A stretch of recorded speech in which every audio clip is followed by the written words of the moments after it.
चाहे 10 लाख ले ले, चाहे 20 लाख ले ले, और उससे धंधा करते हैं। तो आप समझ सकते हो कि 7 लाख बहुत होता है। 20 लाख में अगर 7 लाख सब्सिडी मिल जाए और सही से वो धंधा चलाए, तो हम लोगों ने यहाँ तक देखा, सर बिहार में गए थे, उन्होंने मुश्किल 20 लाख रुपये दिया।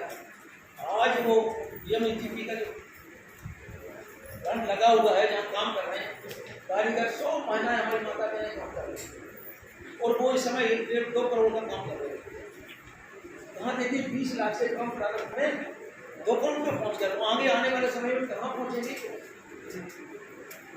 सरकारें तो दे रही हैं, लेकिन हमें भी उन योजना का लाभ कैसे लें? हमारे जो अधिकारी हैं, उन अधिकारियों से वार्ता करें, सारी चीज़ें करें, बैठें। हम लोग तो अभी अधिकारी बैठे हुए थे, कैसे और भी उनसे भी और उसमें NSIC कुछ टेक्निकल सेंटर भी यहाँ बनाए पास में, कुछ हम लोग चाह रहे हैं कि वहाँ जाके ट्रेनिंग लें, लोग ट्रेनिंग लेके निकल के आए, अपनी खुद फैक्ट्री लगाए, सारी चीज़ें आगे बढ़े। तो ये सारी योजना का लाभ जब तक आप लोग नहीं लेंगे ईमानदारी के साथ, काम नहीं करेंगे।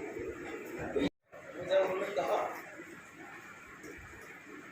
कि कुछ उद्योग मिल जाए, सारी चीज़ मिल जाए, हम लोग ने संज्ञान में दिया है। क्योंकि मैं जिस विभाग का मंत्री हूँ, MSME सूक्ष्म लघु और मध्यम उद्यम मंत्रालय, उसे प्रधानमंत्री जी ने गरीब से गरीब व्यक्ति, जो छोटा से छोटा व्यक्ति है, जो आशा लगाए बैठे हैं कि सरकारें हमें कुछ पैसा दें और हम अपना धंधा प्रारंभ करें।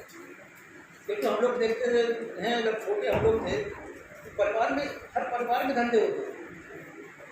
जो जिस बिरादरी का था, उस बिरादरी का अपना धंधा था, और वो सब धंधे करते थे। उसी धंधे की वजह से हमारा देश, जो हम लोग कहते थे ना, हमारा देश एक सोने की चिड़िया है। दही की नदियाँ हमारे यहाँ देश में बहती हैं। उसका प्रमुख ही कारण ये था कि हर आदमी अपने काम से लगा हुआ है। तो देश के इसी प्रधानमंत्री ने MSME के अंतर्गत उन्होंने यही छोटी छोटी चीज़ें 77 लाख की थी, और इसमें 42 करोड़ रुपए विभाग के द्वारा खर्च कर दिया गया। भ्रष्टाचार के लिए लगातार बीजेपी के नेता, कांग्रेस के नेता शिकायत की, लेकिन अभी तक कुछ नहीं हुआ। सांसद जी भी इसको लोकसभा में उठाए थे। थ्योरी प्रोजेक्ट ऐसा जो हम लोग देख रहे हैं, अभी वो प्रोजेक्ट हम लोग के सामने आया था। हम लोग देख रहे हैं कि DPR किसने बनाई थी, कैसे बनी थी, क्योंकि DM साहब से अभी बात हुई, उनका कहना था इंजीनियरों ने जो DPR बनाई थी उसी के आधार पर हम लोग काम करा रहे हैं। तो यदि जो बनी थी तो उसी समय अगर देख लेते तो इतनी दिक्कत ना आती। आज जो दिक्कत आ रही है, हम लोग भी देखते हैं उसे कैसे उसे समस्या का समाधान करेंगे। और हमारी तो चिंता सिर्फ ये है कि इसे जिले के लोगों को, जो गरीब से गरीब व्यक्ति हैं, उनके घर तक हम लोग पानी की सुविधा कैसे दे सकें। जल जीवन मिशन के अंतर्गत उन गाँव के लोगों को हर घर में नल कैसे दे सकें और नल में अच्छा से अच्छा जल दे सकें। तो इससे ज़्यादा कोई पुण्य कार्य नहीं होगा, उसी में हम लोग लगे हैं। सेंटर क्यों जाओ कि आप नीचे करो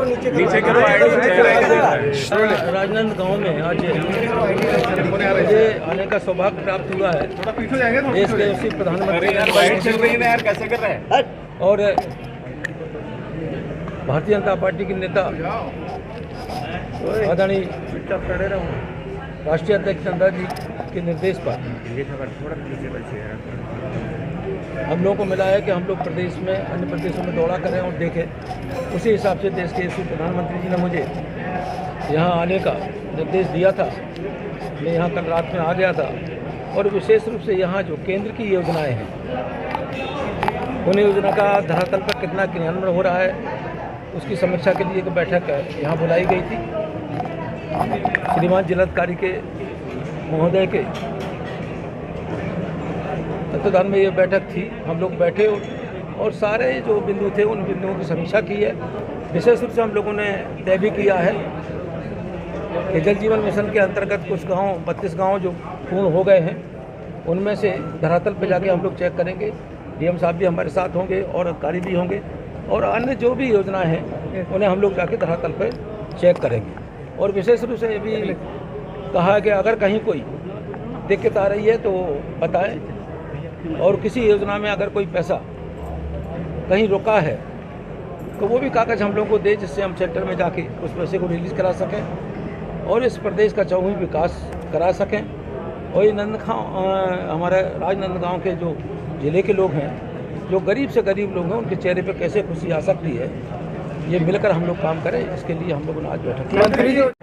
धन्यवाद आप सब लोगों को। कोरोना काल में लघु उद्योग बंद पड़ गए थे, इसके लिए केंद्र सरकार किस तरह प्रयास कर रही है? विशेष रूप से कोरोना काल में जो हमारी छोटी छोटी यूनिटें बंद हो गई थी, देश के उसी प्रधानमंत्री ने विशेष पैकेज की योजना दी थी। उन्होंने 5 लाख करोड़ रुपए इन योजना के लिए पैसा दिया था। उस 5 लाख करोड़ के अंतर्गत जो हमारी कोरोना काल में यूनिटें या किसी तरीके से सिक हो गई थी, उन्हें करीब 3 लाख करोड़ के करीब इन यूनिटों को लाभ मिल चुका है। और अभी ये योजना ECGL योजना है, उसी योजना के अंतर्गत ये अभी 2 लाख करोड़ रुपए और है, करीब लगभग 2 लाख करोड़ रुपए और है। और ये योजना 2023 तक के लिए लागू रखी है। जो यूनिटें अभी भी कुछ से कहीं किसी तरह का काम नहीं कर पा रही, वो उसका लाभ ले सकती है। बहुत धन्यवाद।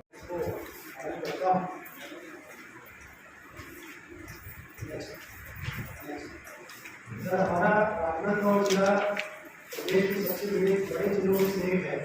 यहाँ पर कुल जनसंख्या में जो शेड्यूल ट्राइब की पॉपुलेशन है वो 26% है, शेड्यूल कास्ट 10% है। और ये NWT ट्राइबल जिला है। इसमें हमारे जिले में प्रदेश की सर्वाधिक ग्राम पंचायतें हैं 814, और इसमें से 3 ब्लॉक जो हमारे हैं वो पेशा के ब्लॉक हैं पंचायत शेड्यूल एरिया के। 185 जो ग्राम पंचायतें हैं वो ट्राइबल ग्राम पंचायतें हैं। और हमारा जो 29 थानों में से 22 थाने चौकी नक्सल प्रभावित है।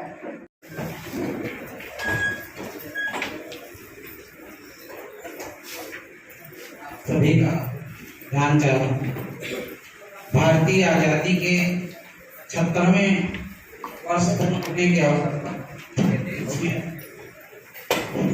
पूरे हर्षोल्लास के साथ में आज़ादी का अमृत मनाया जा रहा है। इसी क्रम में आज हमारे बीच माननीय केंद्रीय मंत्री श्री भानु प्रताप सिंह जी वर्मा सूक्ष्म